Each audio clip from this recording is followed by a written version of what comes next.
Magandang hapon po sa inyong lahat mga kaibigan at sa akin po mga followers. Magandang hapon po sa inyong lahat.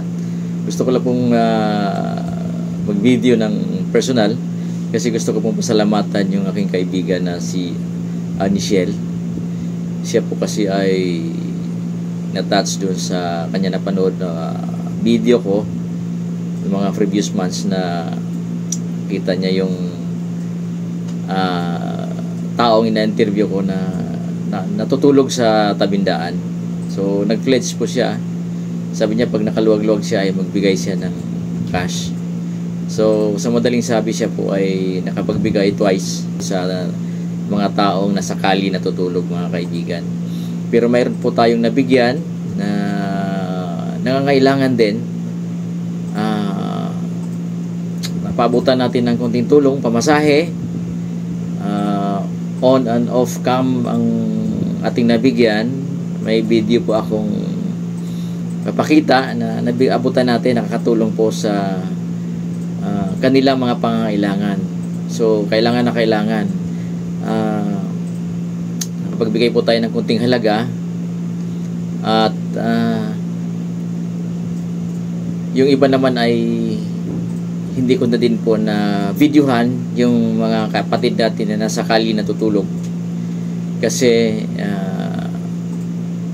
naisip ko baka isipin ng iba na ginagamit natin itong mga taong ito, bibidyohan natin, baka ma-exploit natin sila. Ayun ang iniisip ng ibang tao pero ang purpose ko po para may pakita doon sa taong nagmalasakit, nagbigay ng halaga, yung mga video, kasi sabi niya videohan mo para may pakita ko din dito sa aking mga kasamahan sa trabaho. Siya po ay taga US, si Anichelle, para makatulong din, baka mag-abot din sila ng kunting halaga para madagdagan yung iyong mabibigyan dyan sa ating mga kababayan. Ako naman personally, mga kaibigan, ay mahirap lang din, pero naisip ko po kasi may mga taong masigit pa na nangangailangan sa akin.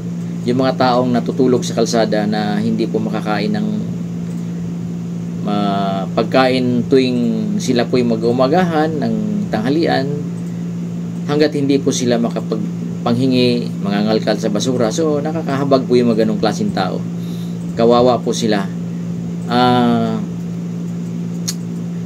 Personal ko pong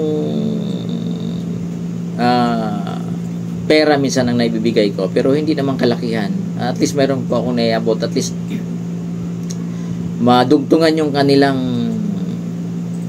pangangailangan sa maghapon. So pagka naglalakad po ako at nag-walking po kaming mag-asawa, pamilya sa bandang PICC, Baywalk, napakarami po mga taong mas mahirap pa kay sa akin, mga kapatid, mga kaibigan. So naabutan ko po sila. Hindi ko na po kinukuhanan ng video yung iba. Bagaman yung nakita nung aking kaibigan na si Anichelle ay nabidyohan ko, pero hindi ko pa po nabalikan dahil nga tuwing Sunday lang naman, kailangan minsan may mga schedule tayo na may kailangan gagawin, so hindi pa kami nakakalabas para mag-walking dun sa bandang Baywalk area.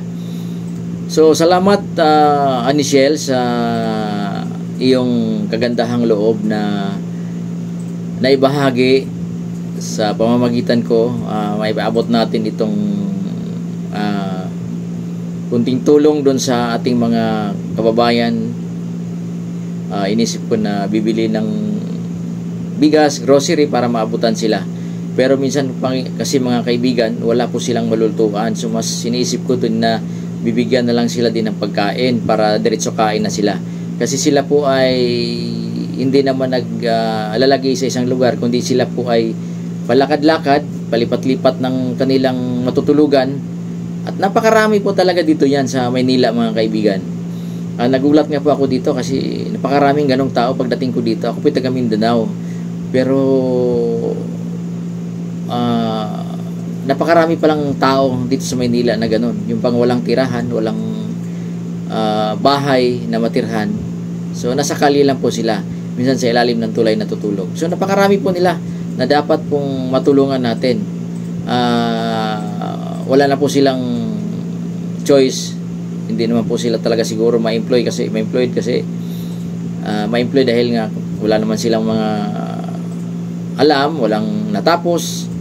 So wala po marahil tatanggap sa kanila. So salamat po ng marami mga kaibigan sa inyo pong panonood. Salamat po ng marami kay Anishel at sa iyong pamilya na nagkaloob ng kunting halaga para maipaabot natin doon sa mga kaibigan nating mahihirap. Thank you very much po. Ano pa? Ang bag ko.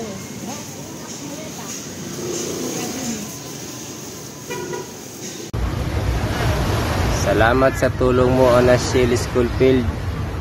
Uwi ako ng probinsya.